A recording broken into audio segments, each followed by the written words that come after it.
Screen news 24 থেকে আমি S M Sarwar বলছি। চট্টগ্রাম বালিয়ারপুর স্টার সিনেপ্লেক্স থেকে আমরা মালিক সিনেমার আজকে রিভিউ নেব। মালিক সিনেমার হল ভর্তি এখন দর্শক। তো আমরা চেষ্টা করব ওনাদের অনুভূতিটা কেমন, ওনারা এই মুভিটা দেখে কীরকম ফিল করছে বা কী মেসেজ তারা এই মুভির মাধ্যমে পেয়েছে, আমরা এইসব জানতে চাইবো আজকে। চলুন। অসাধারণ লেগেছে। এর আগে কখনো আরফিন নিশোর এরকম মুভি দেখিনি, এই ফার্স্ট। এর আগে সবসময় দেখেছি মানে রোমান্টিক হিরো টাইপের, এবারে প্রথম দেখলাম যে আপনি অ্যাকশন মুভিতে এরকম। আশা করি খুব ভালো লাগছে।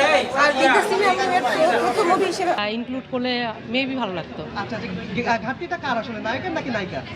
না, দুজনেই তো আসলে পরীক্ষিত জুটি, হ্যাঁ, দুজনকেই ভালো লেগেছে। আর সবচেয়ে বড় কথা, বিদ্যা সিনহা মিম আমার অনেক পছন্দের নায়িকা, দেখে ভালো লেগেছে। সব ওভারঅল খুব ভালো।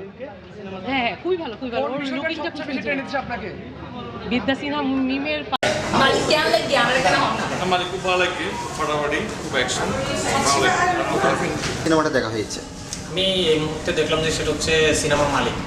আচ্ছা আপনার কেমন লেগেছে মালিক সিনেমাটি?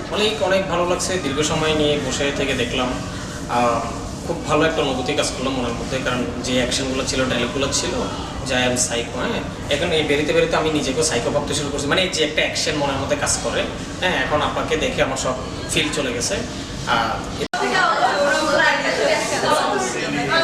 কি মুভি দেখলেন তাও মালয়েশিয়া থেকে এসে? কেমন লেগেছে? Making technology. Okay, thank you ভাইয়া।